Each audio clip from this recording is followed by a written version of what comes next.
السلام علیکم ورحمۃ اللہ وبرکاتہ۔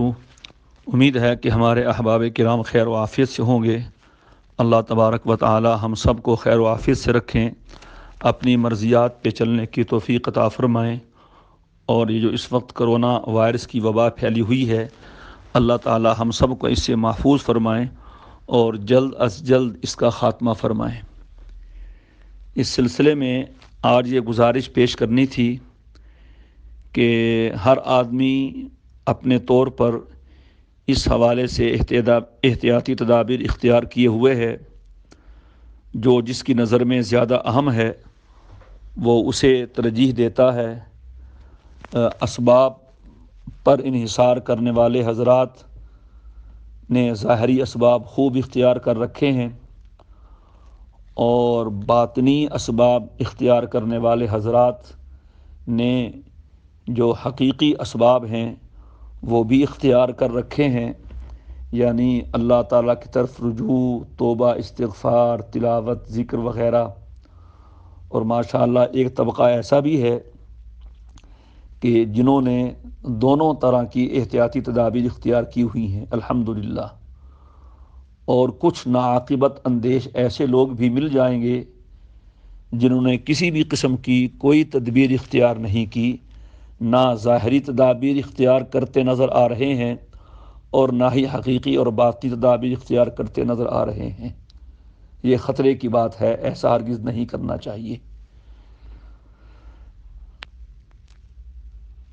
اس حوالے سے یہ گزارش کرنی ہے کہ جتنے بھی وظائف ہم کر رہے ہیں، کوئی تلاوت کر رہا ہے، درود پاک پڑھ رہا ہے، استغفار کر رہا ہے، آیت کریمہ پڑھ رہا ہے، رات کو اٹھ کے نوافل پڑھ رہا ہے، الحمدللہ بہت مبارک اعمال ہیں، صدقہ خیرات بھی لوگ کر رہے ہیں، یہ ضروری چیزیں ہیں اس حوالے سے۔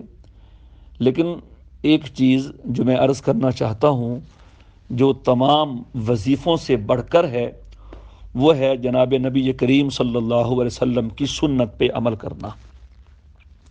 اور یہ حقیقت ہے کہ آپ کی سنت مبارکہ پہ عمل کرنا تمام اعمال سے بڑا عمل ہے، تمام وظیفوں سے بڑا وظیفہ ہے، تمام تدابیر سے سب سے بڑھ کر تدبیر ہے۔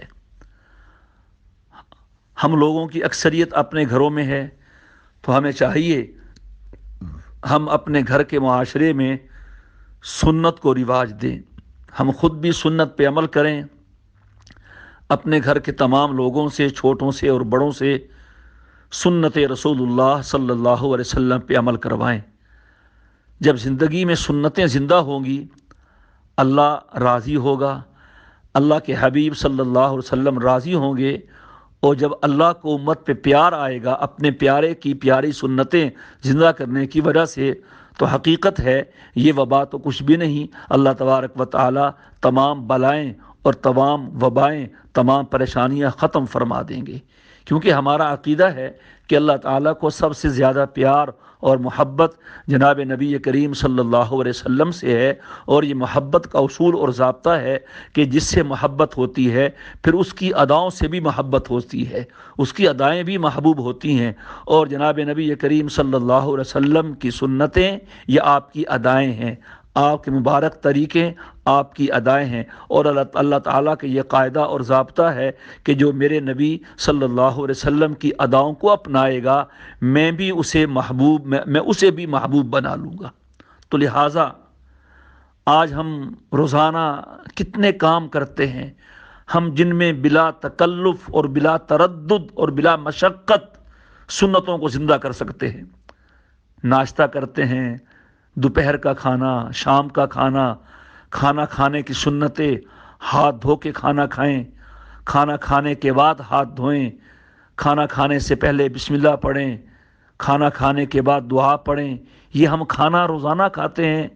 واش روم کتنی دفعہ جاتے ہیں؟ واش روم جانے سے پہلے ہم رک جائیں، پہلے بایاں پاؤں اندر رکھیں اور استنجے میں بایاں ہاتھ استعمال کریں، جب نکلیں تو دایاں پاؤں پہلے باہر نکالیں، دعائیں آتی ہوں تو وہ پڑھیں، جاتے ہوئے اللہم انی اعوذ بک من الخبث والخبائث، اور جب فارغ ہو کے نکلیں تو غفرانک الحمدللہ الذی اذھب عنی الاذی وعافانی۔